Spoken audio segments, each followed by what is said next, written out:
Hello students, welcome to my YouTube channel. आज आपको स्वागत है मेरे क्लास में। तो आप लेके लिए मैंने आज सोचा है कि मैं आज एसपी के वीडियो लेके आओ, लेटर्स करूँ जो बहुत इम्पॉर्टेंट है according to the exam, board exam. So let's start this video full, come on. So let's start. So chapter 6, correspondence with members. This is a very important, we can say very important letters which comes in your example, in your exam. Even the questions comes, what are the precautions should be taken by the secretary while corresponding the members. So this is very important, you should learn it. I mean, you should understand it, how to write. The letter is very easy. If the letter, you can score the full marks. Okay, so let's start. Now members means who? Shareholders, who are the owners of the company. I mean equity shareholders. These letters are for equity shareholders. So let's start. So what are the precautions which a secretary should be taken with the members? If you do not see this points also, you can say that the company's image should be proper, and the secretary's communication should be proper. Then she should be polite, she should give a correct information. Yes or no, students? Reality, it will come this only na.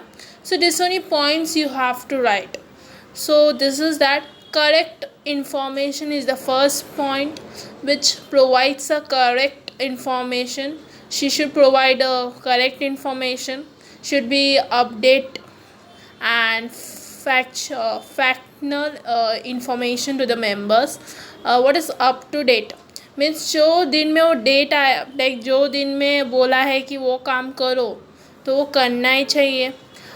बोल सकते हैं ऐसे कि बहुत सारे members के complaints आते हैं तो क्विकली आपको ये रिस्पॉन्स देना चाहिए सेक्रेटरी को। Okay, she did not do then अच्छी बात नहीं है। तो इसका मतलब है correct information due to care should be taken by giving facts and figures. कुछ लिखने के पहले, कुछ लेटर लिखने के पहले आपको सोचना पड़ता है। Okay, you have to think that this is your correct information or no. Okay, and the secretary have the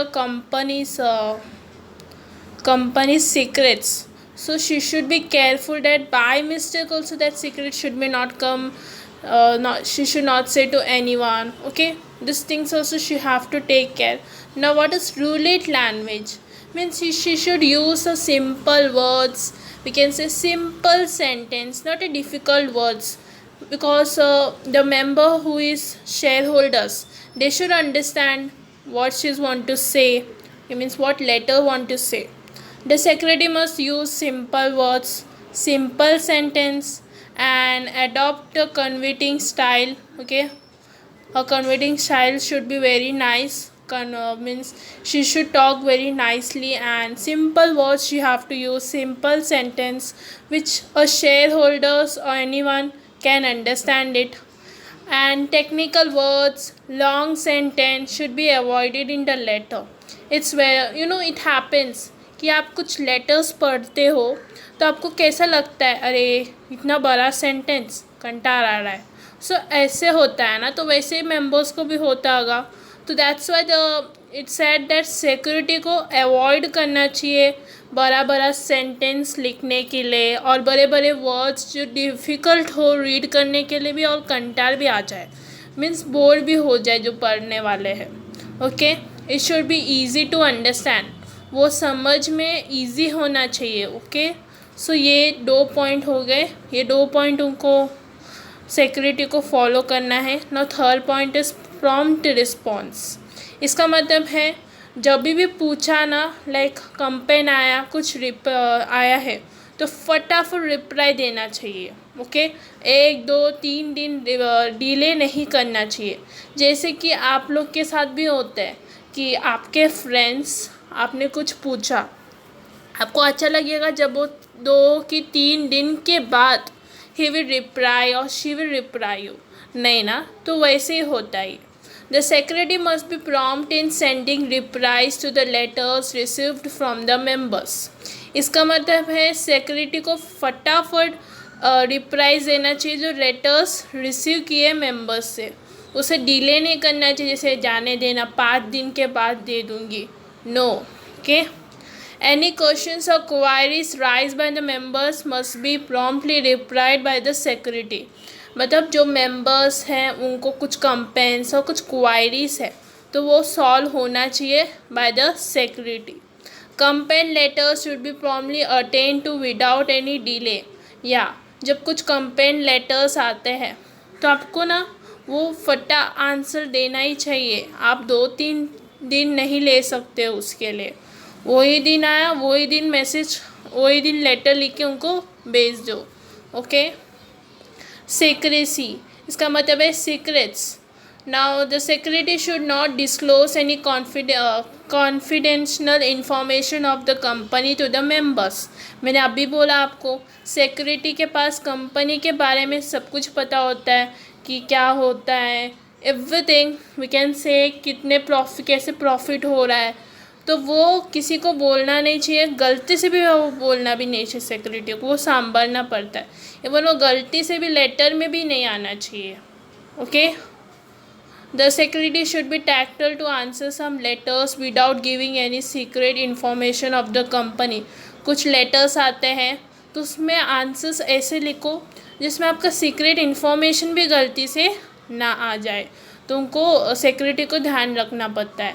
politeness मतलब रेस्पेक्ट एंड म्यूचुअल अंडरस्टैंडिंग होने चाहिए, कर्टसी लेटर होना चाहिए, लेटर्स में रिस्पेक्ट होना चाहिए, अंडरस्टैंडिंग होना चाहिए।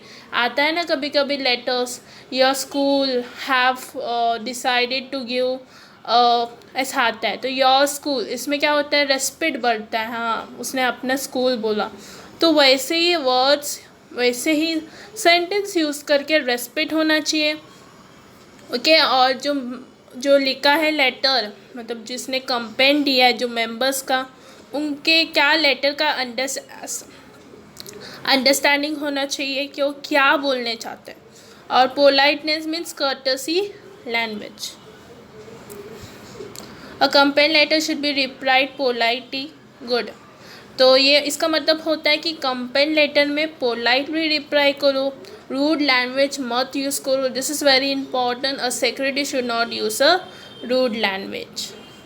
ना लीगल मेथड्स का होता है कि उनको फॉलो करता है और फॉलो करना चाहिए जो प्रोविज़न कंपनी एक्ट 2013 देते हैं, क्या लॉस है वो सब उनको फॉलो करना है।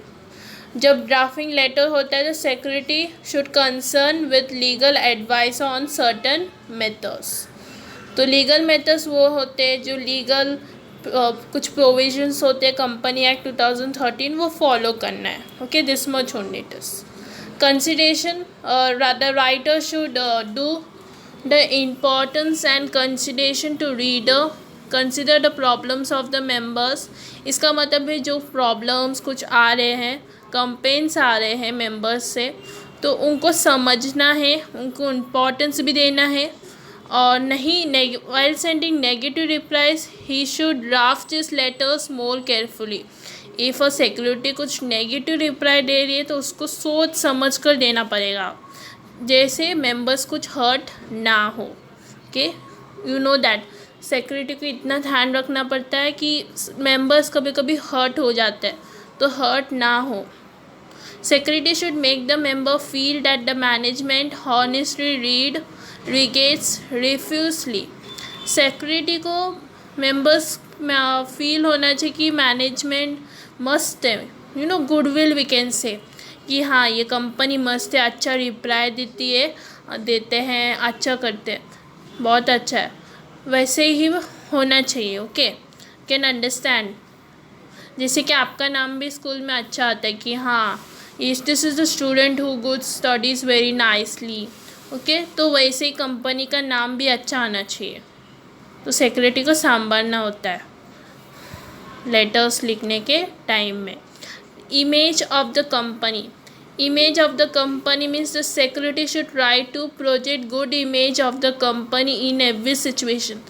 बहुत सारे सिचुएशंस होते हैं, डिफ़िकल्ट सिचुएशन, बट सिक्योरिटी का काम होता है कि उधर एक गुड इमेज हो जाए, कंपनी का गुडविल होना चाहिए उधर, मतलब वो कंपनी का नाम खराब आने की नहीं आनी चाहिए, ऐसे कोशिश करें, अच्छा नाम आने का कोशिश करें. Okay. While drafting the letter, secretary has to try his best to remove the doubts, queries and difficulties in polite and courtesy manner. Yes, जब सेक्रेटरी लेटर्स लिखती है तो उससे ध्यान रखना चाहिए कि उनके जिनके क्वायरीज, डाउट्स और डिफ़िकल्टीज है ना, वो अच्छे से क्लियर हो जाए, वो भी पोलाइट एंड कर्टसी मैनर में. Okay, you understood. तो वही है. हम लेटर्स नेक्स्ट लेक्चर में पढ़ेंगे, डोंट वरी. सिर्फ आपको क्या करना है, एक टाइम ऐसे ही रीड करो, रिवाइज करो जो आज हम पढ़े हैं. लेटर्स में पढ़ेंगे हम letter for issue of shareholders. इसका मतलब है जो पर्सन है उन्होंने अभी क्या बोलते हैं, या उन्होंने अभी शेयर होल्डर बने हैं, मतलब शेयर्स खरीदे हैं, तो उनको शेयर सर्टिफिकेट देना है, तो वो लेटर लिख रहे हैं सेक्रेटरी. फिर सेकंड होगा पेमेंट, डिविडेंड पे करना, डिविडेंड पे करना. Okay, that is dividend warrant के साथ, वो भी पड़ेंगे. Electronic payment. Okay, there are 2 types of dividend. One dividend is that कि आपका प्रॉफिट हो गया. ओके, लाइक 31 मार्च के बाद जो देते हैं उसको कहते हैं हम dividend. This not a interim dividend, this is a dividend वॉलेंट आई थिंक, या. और इंटरिम डिविडेंड आप देख सकते हो, ये लिखा है ना इधर ऊपर, इंटरमीडिएट डिविडेंड नीचे. ओके, तो उसको कहते हैं जब बीच में आपको कुछ कुछ कंपनी का अच्छा प्रॉफिट हो रहा है, तो आप सोचे कुछ ऐसे dividend they, that is interim dividend. मतलब साल के बीच में ही डिविडेंड देना और साल के बाद भी देना. ओके, साल के बीच में देना डिविडेंड को कहते हैं इंटरिम डिविडेंड, और साल के बाद देना उसको डिविडेंड वॉलेंट कहते हैं. ओके, ऐसा डिविडेंड फाइनल डिविडेंड होता है, वो फाइनल डिविडेंड होता है. सो 2 टाइप्स है, interim dividend and final dividend. Final dividend वो होता है, फाइनल से आपको पता चलता है जब साल ख़त्म होती है, लाइक 31 मार्च आता है तब देते हैं. और इंटरिम डिविडेंड मीन्स बीच में, ईयर के बीच में ही देते हैं. ओके, सो ये होगा. फिर letter of issue bonus shares, मतलब आपको पता है इक्विटी शेयर को बोनस मिलता है, तो ये बोनस के बारे में होगा. फिर रिप्लाई लेटर, वेरी इंपॉर्टेंट, जो किसी के कंप्लेंट्स, कुछ क्वायरीज आए तो वो सॉल्व करने के लिए रिप्लाई लेटर लिखते हैं. Very short it is, we will understand it. Okay, सिर्फ आपको याद रखना है जो आपको ये टेबल्स दिख रहे हैं ना सभी लेटर्स में, it's very important to make in exam, तो ये सिर्फ आप याद रखना. Okay, so thank you very much. I am ending this letter, I mean ending this class. So if you have any doubts, please comment. Thank you. Like this video and share this to your friends also. Okay, thank you. And from chapter 6 से आपको letters के सब कुछ इस YouTube channel में मिल जाएगा. जाके मत भूलिए सब्सक्राइब करने के लिए चैनल को और देखने के लिए. Okay, thank you.